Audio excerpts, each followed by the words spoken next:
It is June 18th, 2025, and Karen Reed is free.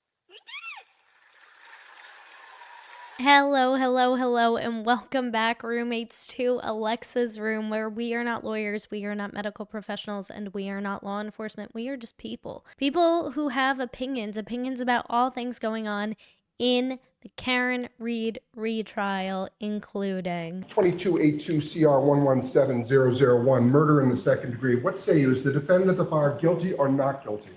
Not guilty. 002. What say you? Is the defendant at the bar not guilty or guilty?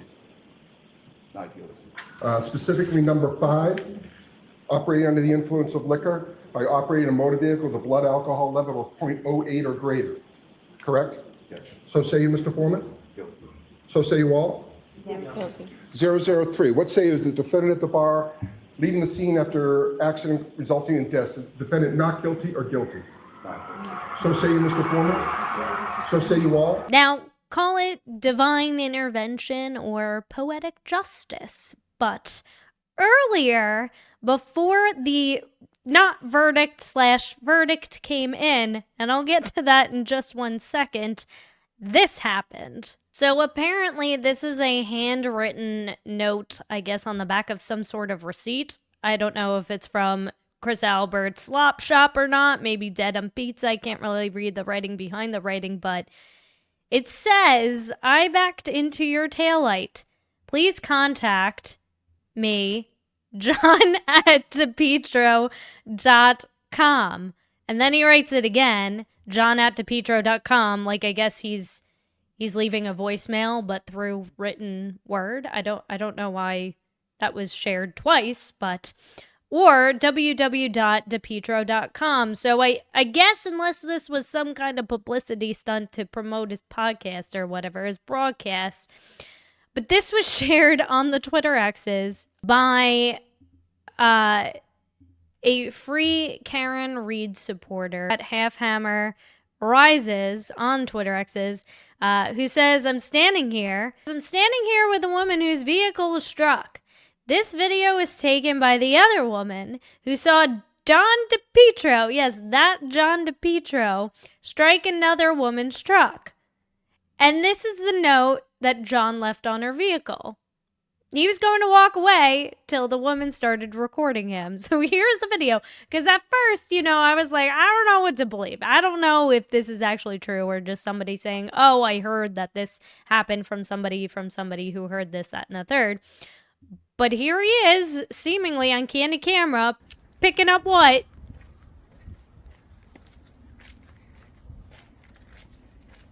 Yeah, you just broke those people's taillight. No, I'm gonna leave them a note. Yeah. I'm gonna leave them a note. I know.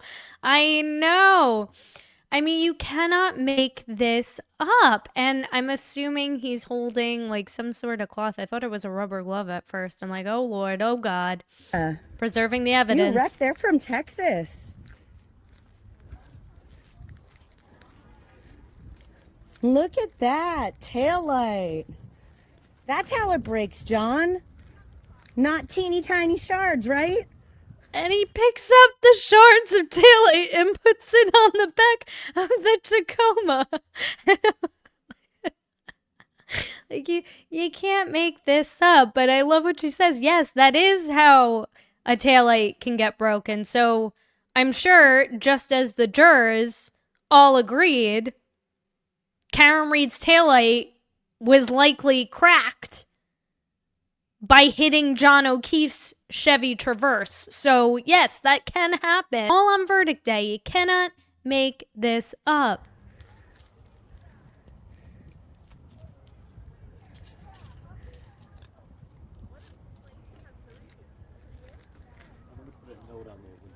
You should probably talk to one of the police officers at the end of the driveway is what I'd do. I heard Yuri Bukwacki was lurking around as well earlier, so... Oh, okay. That's cool. I'll just let them know that John DePetro just hit somebody's car and isn't going to tell the police about it. I didn't say that. You just did. It's on camera. You did.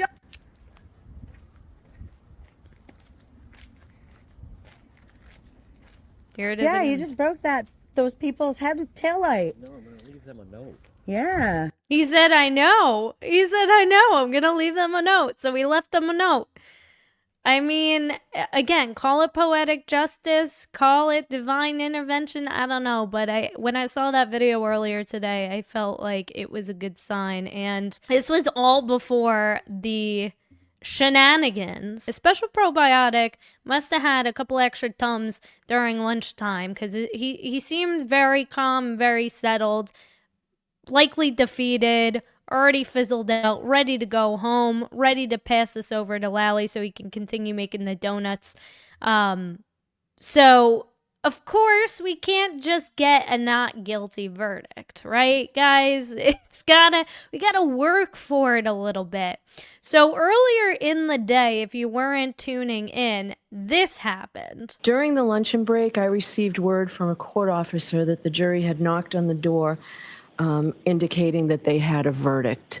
But before I could even summons everybody into court, shortly thereafter, they knocked again and said they didn't have a verdict.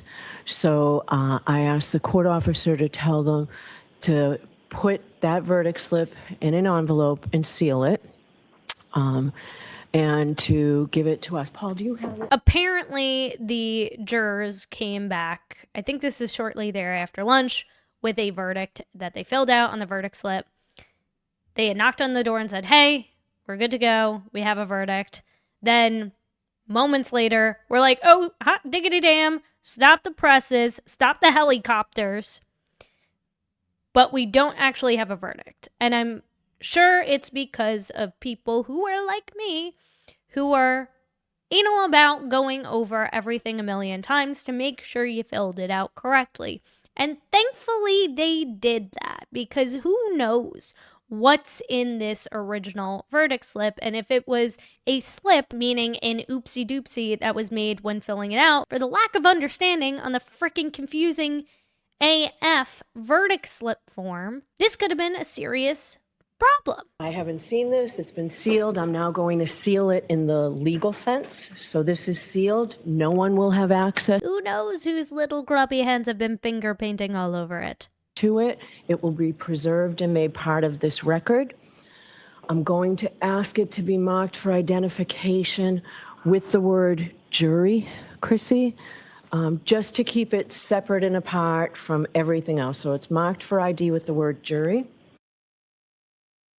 I mean, why not just mark it as false jury verdict, false memory? We can get a little bit more creative, maybe plug it into ChatGPT. So we do not have a verdict because, as we all know, there is no verdict until it is announced and recorded in open court. So we are still awaiting a verdict. Because it took a while to pull this together, I would ask that everybody remain in the building until the end of the day. So we'll see everybody later.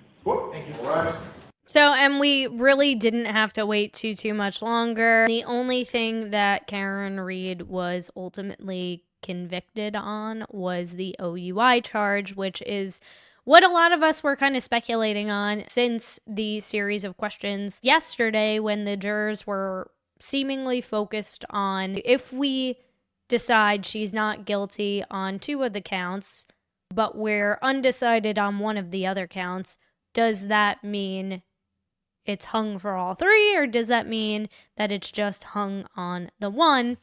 Thankfully, they were able to come to a decision on that, and Karen Reed only received 12 months of probation, and then I guess some kind of like alcohol rehabilitation program, which is a huge win regardless for Team Karen Reed. After spending essentially 3 years of hell fighting to stay out of prison for a crime that you did not commit. So now, following this, Beverly Canelo Oil asks when they want to come back for sentencing for the OUI charge. All right, so Mr. Yannetti, you ready to go forward today as well?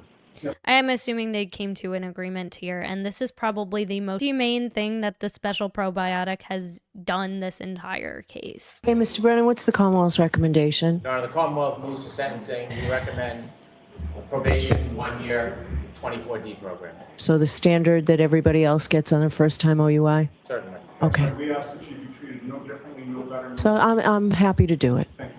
All right. Thank you all. Beverly's like, get me out of here. The claw is the law. God, I need a drink. Who else? Who's hungry? It's so wild with everything that has unfolded over the last 12 months, let alone the last almost 4 years in this case. Now, I've only been covering this case for the past year, and I think that's why I'm also emotional about it too, is because this was the first case that I felt very, very passionate and fired up about, and the reason why I started this channel. And I've been able to connect with so many amazing people just like you guys who are tuning in because of this case, because of this story. And so it's kind of bittersweet in that sense of, I know that the fight isn't over. Like, there's still so much more to fight in regards to this case, in regards to other injustices going on in this country and in the rest of the world too. And that's why I'm super excited for what's going to be coming up on the docket for this channel over the next coming weeks and months. So definitely stay tuned if you want to keep up to date with what we cover next.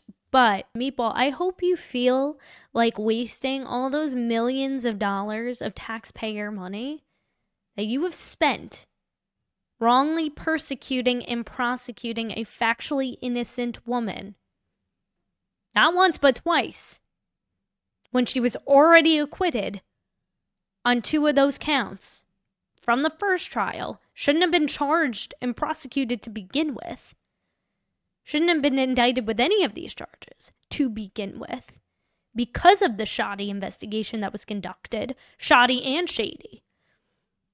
I hope you're happy. I really do. Word on the street is you're trying to get reelected as DA. Good luck with that, buddy. Good luck with that one. But I think Karen Reed said it best, honestly. And the second thing I want to say is no one has fought harder for justice for John O'Keefe than I have and my team. Thank you. Which is the sad thing, which is the sad reality. That's the true miscarriage of justice. Is the evidence was so poorly mishandled. The investigation was so poorly conducted by people, salaried employees of the state who taxpayers are funding and are supposed to be trusted among their community, the pillars of their community. The people who were supposed to make them feel safe and protected at all times. And if they won't even look out for one of their own, unless, of course, it's a Brian Albert, how do you know that they're going to protect you? Nobody has fought harder for justice for John O'Keefe than Karen Reed. And now that Karen Reed is free, and like I said, there's plenty of fight left to go on this. It's time to free Turtle Boy. Thank you guys so much for following this journey with me. There's plenty more to come. Not with just this case, but other cases that make us want to rip our hair out and scream into the ether. So if you're down with that, I'm down with you. And I will see you in the next one.